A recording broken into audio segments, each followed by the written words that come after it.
Well, hello YouTube. Good stuff about us preppers is that we don't throw away in the trash a lot of things because we can basically reuse everything. So while digging through my old boxes around the house, I have found this. This is a 22 years probably old Ericsson 1080S.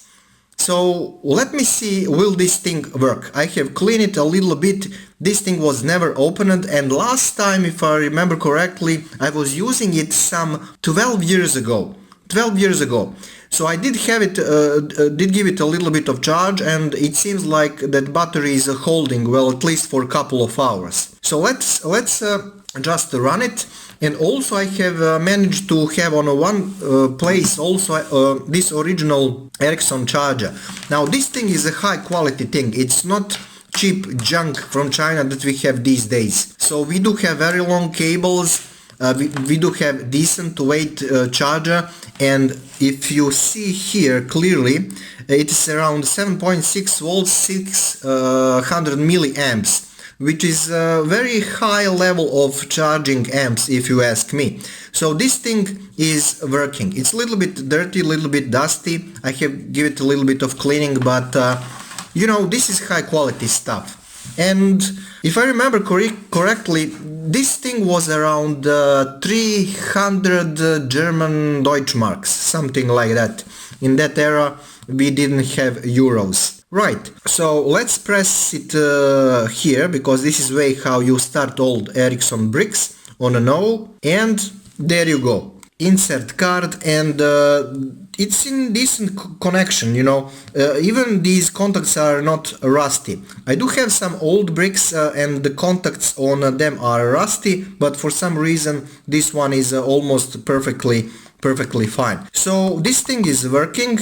If I kick it a couple of times, everything is fine with display, so everything is cool, there is no dead pixels. And when we talk about originality of this thing, there is no data on the battery. It looks fairly new, but it is more than 12 years old, I can tell you that. I bought it half used, of course, and it is 12 years with me. So probably not the original battery, I don't know honestly, but that's not important.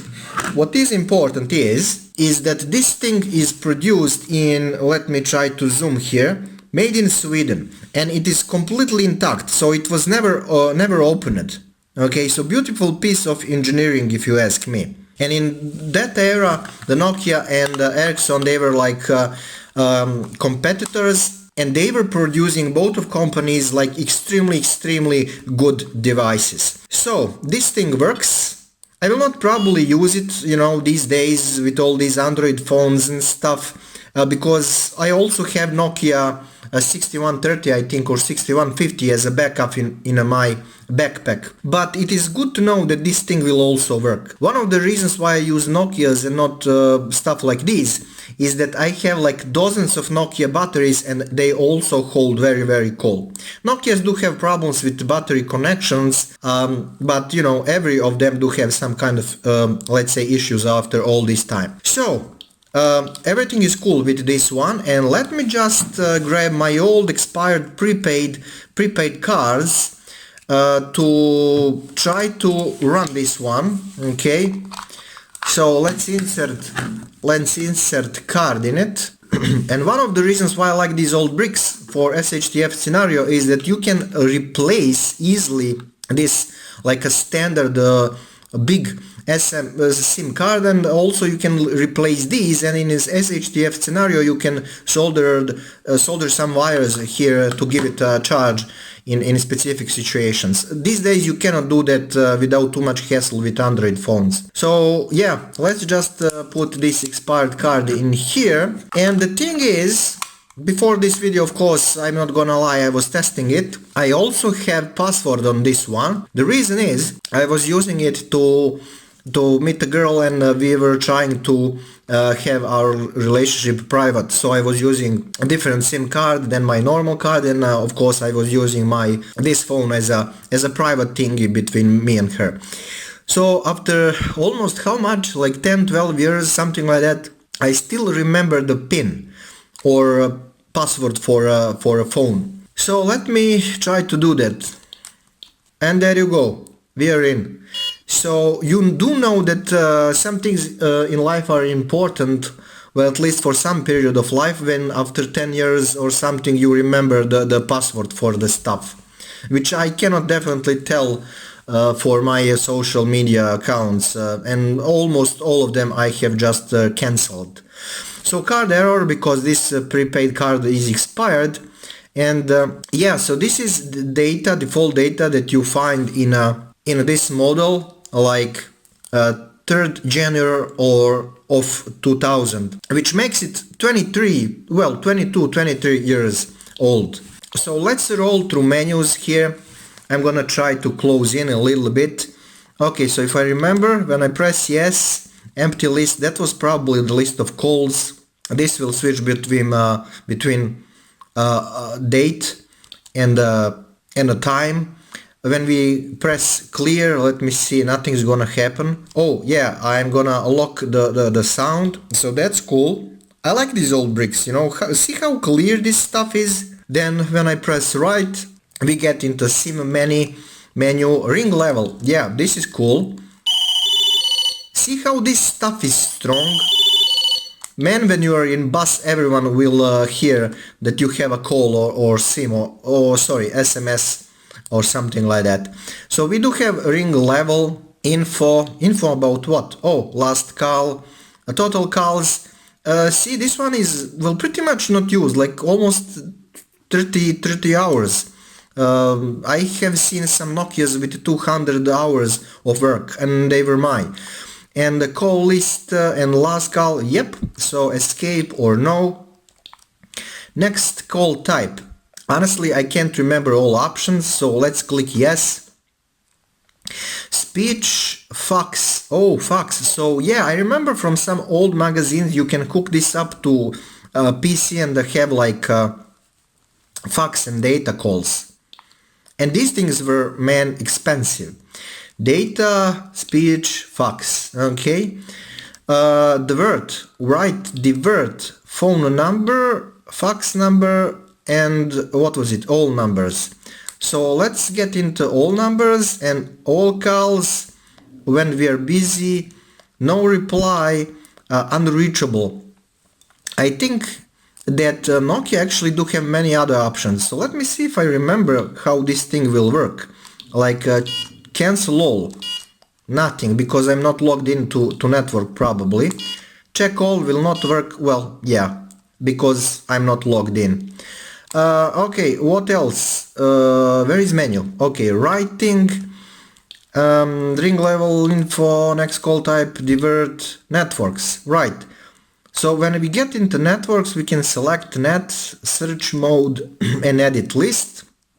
New search. Why is this important? Because for a brief period of time, you can log in into some other networks and you can establish SOS or emergency calls. So that's cool. You just need a couple of seconds here. But I will not try to do that for obvious reasons. What else we have? We have access. Access to what? I totally forget. Oh, bearing. Oh yeah. Bearing, call waiting, card locked, unlocked. Okay, that's cool. Phone lock, fully locked. So let's unlock it, you know, because maybe I will sell this, maybe I will leave it, I don't know. So let's just unlock it. What I was just unlock, okay, something like that. And I will check, will this work a little bit later. What other kind of options we have? Okay, divert networks, access, yeah, we were in access. All kind of stuff, man. This is cool, you know. What was this? Call card security. What was that? Enter code. Oh, I can't remember everything, guys. Sorry, I can't remember everything. Fix dials. What that means? Like dialing list? Can't remember. What else we have? Settings. Volume for internal speaker. Ring type. Yeah, let's roll through this one.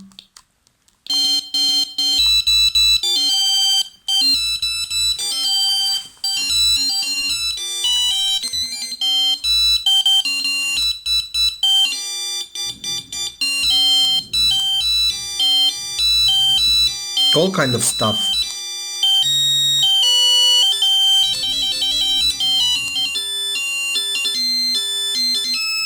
What was it? I like smell of napalm in the morning. Well, this is my favorite. Some people used mix, but I was using low most of the time.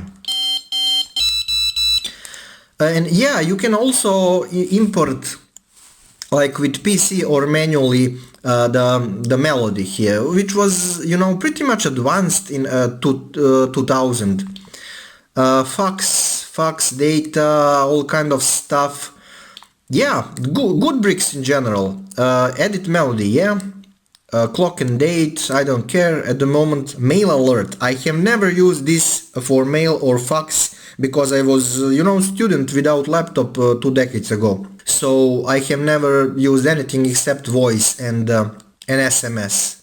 And man, for this one you needed to work like a whole month. So you just need to give a whole salary for this one. K-lock, K-sound. Okay, let's try to roll that into tone. Maybe it will work. Oh, so for some stupid reason, maybe there is you know, somewhere settings for that. But guys, in general, I like these old bricks to have them around the house because, as I said, you can hook all kind of external power supplies to it. Of course, you need to be patient about, cautious about voltage. But in general, even you can activate source calls without SIM card. So yeah, if I remember correctly, these things do have like auto answer option, which is kind of cool for all kind of spy activities, but that thing will be activated, if I remember correctly. Honestly, I was using it a couple of times, when you hook the headphones here. So only then, like auto answer on this one or on Nokia's. I need to check that. At the moment I don't have original like connectors and original headphones, but I will try to test that because on top of my mind I don't know. I just know that Ericsson or Nokia's old bricks, they do have that option. So yeah, I will dig more about that. So there is no one in a phone book right now, but if you ask me, this kind of menu is what I like on mobile phones. These days we do have all those Android junk. It's cool for year 2, 3, but after a couple of years Android is not usable, like all kind of updates, like security problems. This thing, as you see, it is working after 22 years. 22 years, guys. And I can probably make a call, like if I put working SIM in it. So around the house I have probably many of these, and I will try to find them all. I have a bunch of these, like mostly Nokia's, so in some of the future videos we are going to, you know, test, do they work? Basically they will. The only long-term problem Ericsson's have along bricks is the rust on these poles. But that's also the case for Nokia's too. 6130, 6150, stuff like that. But in general, I'm surprised that this one is almost intact, you know. So yeah, good for SHTF. When I go to abroad, like to some other countries, I always have one of these as a backup. Yeah, the Vibers these days and Telegrams and Facebook, they're cool if you have internet. But if you don't have it and you are in foreign country and your Android is buggy, that's the problem. You cannot call like emergency services or something. Sometimes it's cool to have like this one, so it's up to you. I don't know. I just have more trust in this one than in Android phones, as I said, especially when I'm traveling. But yeah, it's a very cool brick with cool history for a lot of us. Okay, that's it for this video. Stay smart, stay healthy, like and subscribe to this channel. And as always, don't throw away these things because, well, they will rise in price. You can resell them and they are very cool for SHTF scenarios. Maybe not so advanced, but at least you have trust in. Okay, so yeah, Thank you for watching, guys. Support this channel if you can, and see you next one. Ciao, ciao.